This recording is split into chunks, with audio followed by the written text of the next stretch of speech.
వివాహేతర సంబంధాలు సమాజంలో అనేక అసాంఘిక కార్యకలాపాలకు కారణమవుతున్నాయి.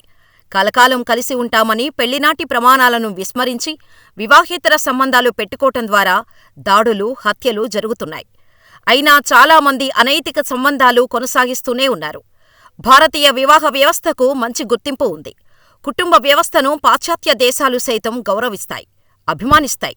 అయితే భారతీయులు మాత్రం పాశ్చాత్య పోకడలకు అలవాటు పడుతున్నారు. పెళ్లినాటి ప్రమాణాలను విస్మరిస్తున్నారు. దీంతో విడిపోయేవారి సంఖ్య పెరుగుతోంది. కొందరు వివాహేతర సంబంధాలు కొనసాగిస్తూ అసాంఘిక కార్యకలాపాలను ప్రోత్సహిస్తున్నారు. ఈ సంబంధాలు వెలుగు చూసినప్పుడు దాడులు, హత్యలకు దారితీస్తున్నాయి. తాజాగా హైదరాబాదులోని నార్సింగ్ పోలీస్ స్టేషన్ పరిధిలో జరిగిన జంట హత్య ఇందుకు మరొక ఉదాహరణ.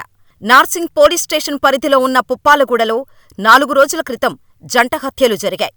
ఈ కేసులో సంచలన విషయాలు వెలుగు చూశాయి. అనంత పద్మనాభస్వామి ఆలయ సమీపంలోని గుట్టల వద్ద దారుణ హత్యకు గురైన యువతీ, యువకుడిని గుర్తించారు. యువకుడిని మధ్యప్రదేశ్కు చెందిన అంకిత్ సాకేత్గా, మహిళను ఛత్తీస్గఢ్కు చెందిన బిందు దివాకర్గా గుర్తించారు. వివాహేతర సంబంధమే ఈ హత్యకు కారణంగా ప్రాథమిక దర్యాప్తులో తేలింది. అయితే హత్యకు కొద్ది రోజుల ముందు బిందు, సాకేత్ అదృశ్యమైనట్టు వేర్వేరు పోలీస్ స్టేషన్లలో కేసులు నమోదయ్యాయి. దీంతో హత్యకు గురైంది వారిద్దరే అని నిర్ధారించారు. ఈ హత్య కేసులో 3 అనుమానితులను పోలీసులు విచారణ చేస్తున్నారు.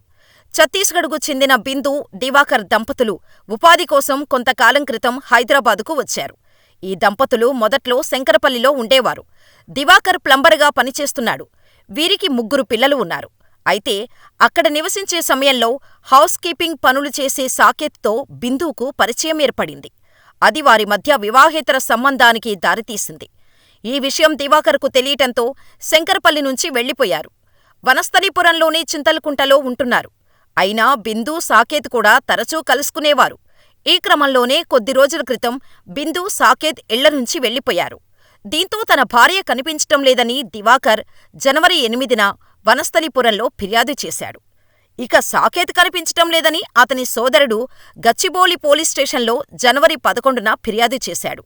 ఈ క్రమంలో జనవరి 14న నార్సింగ్ పుప్పాలగూడ అనంత పద్మనాభస్వామి గుట్టల్లో 2 మృతదేహాలు ఉన్నట్టు స్థానికులు పోలీసులకు సమాచారమిచ్చారు. ఘటనా స్థలానికి చేరుకొని పరిశీలించారు.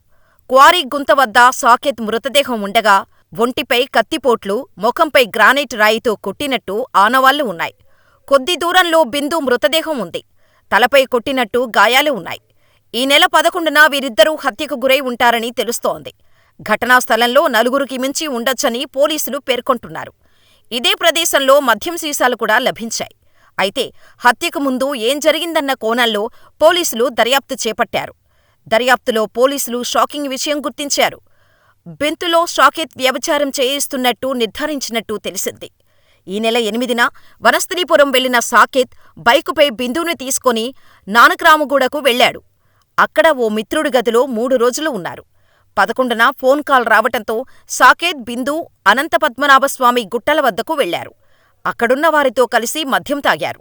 ఆ తర్వాత గొడవ జరిగి హత్యలకు దారితీసి ఉంటుందని పోలీసులు భావిస్తున్నారు. 5 బృందాలు నిందితుల కోసం గాలిస్తున్నారు. ఓ బృందం మధ్యప్రదేశ్కు కూడా వెళ్లినట్టు తెలిసింది.